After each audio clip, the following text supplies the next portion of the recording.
The Tigers combat in all 5 senior lineup tonight with number 3, Kyle George. He's joined by Jacob Mumaw, number 14, Cole Hekkanen, number 20, number 23, Blaine Robb, and number 25, Bryant Corder. Again, all 5 seniors for the Tigers: George, Mumaw, Hekkanen, Robb, and Corder. Ryan Rapp's squad, we mentioned, 24-0, 6-0 in conference, number 1 in the Max Prep poll. They are number 3 in the coaches poll. Ball up in the air, tipped, and will be controlled by the Tigers. Left to right they go across your screen to open this one up. Out front, George with the basketball. He'll go to Corder between the circles. Leading scorer in the South Dakota State commit dribbles with it. Right side now into the hands of George. Entry quickly to Mumaw. He'll body up, shot up, and rims it home. Rich Hill up 4-2 now early going as the Hawks go the other way. Road uniforms for Adrian. Black tops and bottoms. The old gold type striping with the trim and lettering as well, all outlined in white. Tallman another 3 from the left corner, no good. Corner rebound to the forecourt. Robb, jab step with the 3, no. He'll dump it off to Corder now. Crosses over on Logan Harris to the rim, and Bryant scores. 2 for Corder. It's a 4-0 run now. Make it 6-2 early on here. Open to talk, I believe we will, with Flip Corder. That is Bryant's uncle. He is the coach of the Crestridge Cougars. They will play in District 15. Underneath, they'll dump it. Hekkanen assist. Bryant Corder with the touch and lay down. He's got 4 in the game and a lead back to 3. 10-7 here. Hawks come this way. Kick to Tallman. Another 3, no good. Corder with the rebound, and he'll come to Robb into the forecourt. Back to Bryant, out on the wing, dribbles down to the elbow, steps back, 16-footer, dialed up and hit. Corder with 6 in the basketball game. Back up 3, the Tigers go, 18-15. Cole with 4, the lead back to 3 now, 20-17, and Adrian quickly chases the other way, getting underneath. Logan Harris scores. He's got 7 in the game now as the teams trade again. 20-19 the frame. Jumper now, Corder from the elbow hits. 8 for Bryant, the lead back to 3, 22-19, and we've got a quick timeout now from Coach Ryan Rapp. Areas. Mid-America Live for your news now. Shot by Steen, no good. Hunter Harris, I believe, the rebound, and he'll put it back up and in. So he's got 4, and back within 1 out of the timeout come the Hawks. Jumper by Corder again from the elbow. He'll hit, and Bryant now with 10. So again, the team's just exchanging salvos here. 24-21 the score as the Hawks come this way. Steen with the ball fake, dribble in, kick to the corner. Tallman, another 3, and he finally hits. Jim missed his first 4, into the book now as he hits that one, and that's another factor to consider. Hawks could miss 10 in a row, Jim. They're going to keep shooting the 3s all night long. Answer at the other end, no good from Robb. Hekkanen will chase the rebound down. Logan Harris goes for the steal, can't get it. Off to Corder, dribbles left side. Kick in the corner, Kyle George, 3, good. Jim, both teams have now seen all players that have played score in the game. 32-31 our score. Tigers with the ball and the lead. Backdoor to Corder. Didn't set easily for the dunk, but he'll lay it in. He's got 12 in the game. And up 3 again. The Tigers go with 34-31. Harris into the forecourt with the right hand. Stutter step down to the left block, and he'll score. 9 from Logan Harris now in the basketball game. And 34-33 to score. Jim, it would seem early on that the Tigers are far more intent locking that 3-point line down and letting Logan Harris get the dribble drive. The lead is 1. The clock runs to 9 seconds. Out front with it is Corder. He'll look to make a move between the legs on Harris. Dribble drive, whips it right side. Hekkanen into the baseline. Floater up, no good. Backdoor grabbed by Steen. We will go to the half, and what a dandy first half it was. Rich Hill 34. Adrian 33. So there's the answer there. Logan Harris had a 3-point play. I thought the shot had rimmed out. It went down. So that is the differentiation there. Tigers quickly score this side of the floor as they'll tie it. Up 2 now. Adrian matches their largest lead of the game. 4th time it's been there now. 41-39.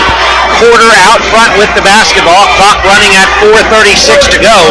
There's another factor in this as well, and it'll bring up as Bryant dribbles off to Mumaw to the baseline now. He'll spin, kick out, Corder for the lead. 3 ball down. Bryant with 17 in the ballgame.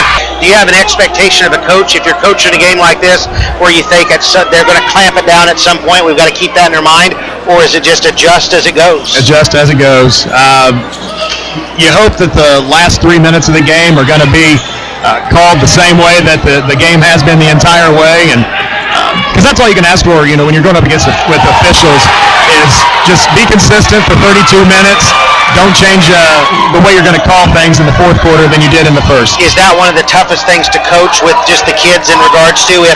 Because you see that a lot of times. You get down to 2 or 3 minutes. Harris with the runner, no good. Rebound tip, still loose. Hunter with it, loose and scrambled by Quarter.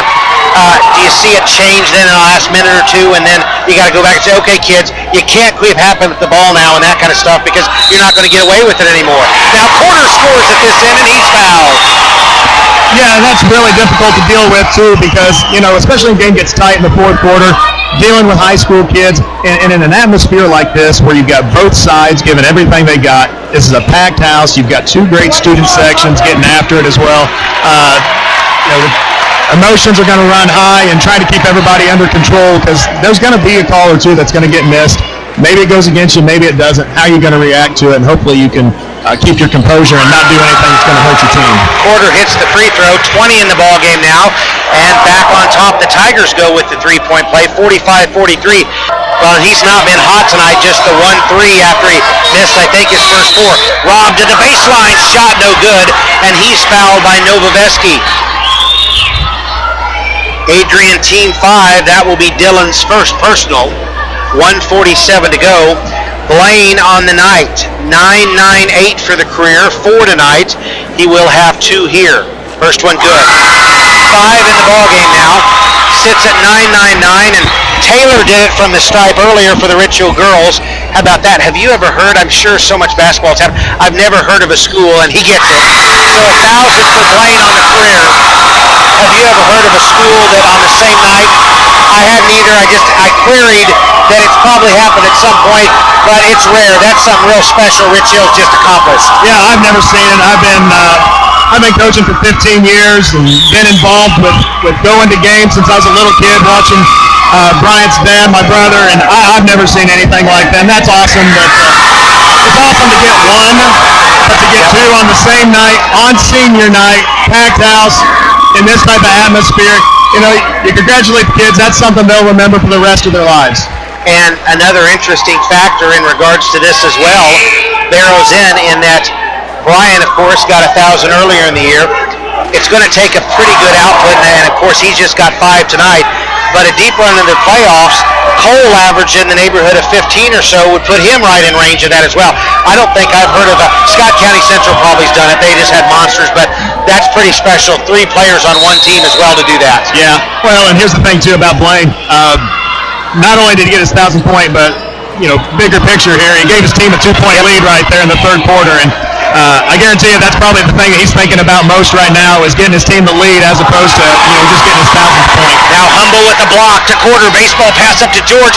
Tries to dump it to Robb. Tipped out. Will stay with Rich Hill after the quick miss at the other end. Yeah, I almost pointed out. I think after he made it, he kind of pointed over to the students and family and things, but he ran right over the huddle, and the boys all locked around Coach Rapp saying, "What do you have for us?" Yeah, talking about Cole Heckaden, he's been a 4-year starter. We had him for a year up at Crest Ridge his freshman year, and he was the starter up there, scored a couple hundred points, so he got started early. I'm pulling for him, hope he can get it. Out front after the miss, rebound down to the Tigers. Robb to the rim, no, but a foul inside as Hunter Harris tries to slide over and pick up the block. One thing you're seeing in the second half is a lot more attempts at taking charges because of the ability by both teams to drive the ball inside, get the ball to the rim anytime they want. What we've seen, probably about 4 or 5 attempted charges here in the second half. There's a handful in the first half too, but going to continue to see that. This game may come down to a block charge call late. Tigers now match their largest lead of the game, up 3. Robb at the stripe, 3 in a row. And this could be one of the factors as well. Second one upcoming, and he'll hit also. So 8 from Blaine tonight. Biggest lead of the game now for Rich Hill is 4. How about that?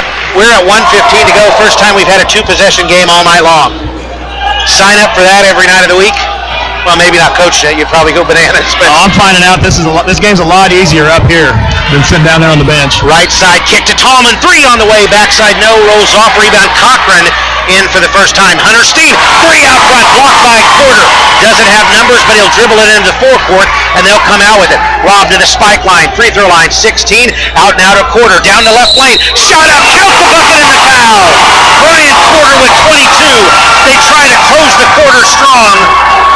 The lead to 6, and a chance to add one more. Bryant's going to get the credit for that layup in the and one, but give a lot of credit there to Blaine Robb for giving a little bit of a seal to create the lane down the left side for Bryant to finish with the left hand. One of those plays that you don't get anything for, but we as coaches sure like. I tell you what, free throw up and good. The lead goes to 7.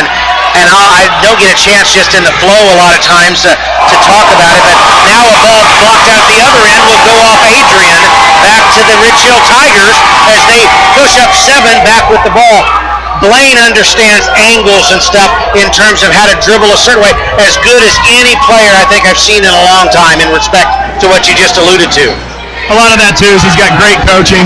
Coach Rapp does a fantastic job working with guys on things like that. Muma scores 13 for him now in the basketball game. And who'd have thought this lead now all of a sudden swells to 9. Ball tipped in the backcourt. Steen gathers. 20 ticks to go. Hunter with it now. Left wing. He'll dribble. Pass goes to the right side as he'll get it to his brother Gage. Down to 12. Back to Hunter. Ball fake. Spin into the lane. Shot up.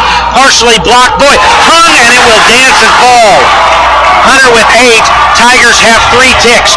Quarter into the forecourt. Spike line 3 at the buzzer. Banks it in. And the lead swings to 10. He had no clue that the clock was that close to 0 until about a second and a half left, and you could see Coach Rapp getting on to him about it. You'd like to see a little bit more court awareness at the end of the quarter than that, but you're not going to pass up a bank 3 from 27 feet like that. Yeah, Banks usually not open at 9-10, but they are in Rich Hill tonight. And how about this perspective, and we're going to let you go. Thank you for your time up here this evening, Flip, and I know you like seeing that from your nephew, but despite the fact, and you could see him, he glanced up, saw that it was running down, and how many kids then would have heaved it and launched it. He knew he had the ups to go ahead and just shoot a jump shot there, and the strength as well to perfectly place it. And so despite the fact that he had no idea it was running down, had the calmness and awareness to know that he could still hit the shot and does. Yeah, it's a 10-point lead for Rich Hill. This game is a long, long way from being done the way Adrian can shoot the 3. They're still sitting with 4 timeouts, and it's going to possibly be a free throw contest here in the fourth quarter.